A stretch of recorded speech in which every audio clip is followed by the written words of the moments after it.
প্রতিবেশী ভারত সহ কোনো দেশের সাথে সম্পর্ক বৈরী করতে চায় না আওয়ামী লীগ।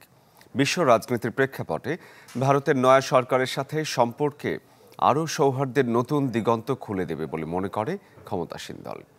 বিএনপির ভারতীয় পণ্য বর্জনের ডাককেও গুরুত্ব দিতে নারাজ তারা। ওয়ালটন এসিতে ইনস্টলেশন একদম ফ্রি।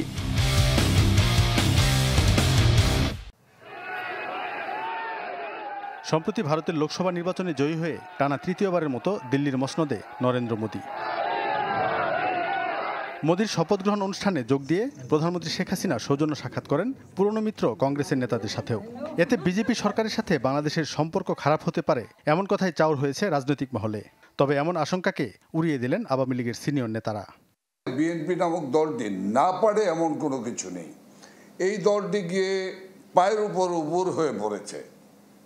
এই দলটির কোনো আত্মমর্যাদা নেই। কোনো দলে কেউ বলতে পারে যে ভারতীয় পণ্য এখানে আসা যাবে না। ভারত যদি আমাদের পাশে না থাকতো ৭১ মুক্তিযুদ্ধ, আজকে আমরা কোথায় চলে যেতাম। ভারতীয় পণ্য বর্জন করে যারা রাজনৈতিক ফায়দা লুটতে চায় তারাই প্রতিবেশীর সাথে সম্পর্ক খারাপ হতে দেখছে বলে মন্তব্য ক্ষমতাসীন এই নেতাদের।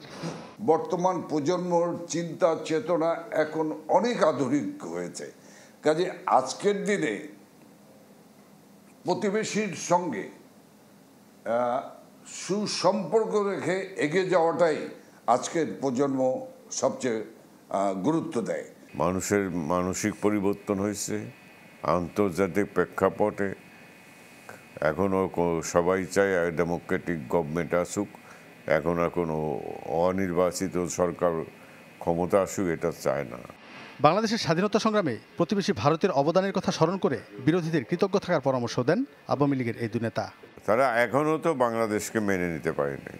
জুনায়েদ খান, চ্যানেল 24, ঢাকা।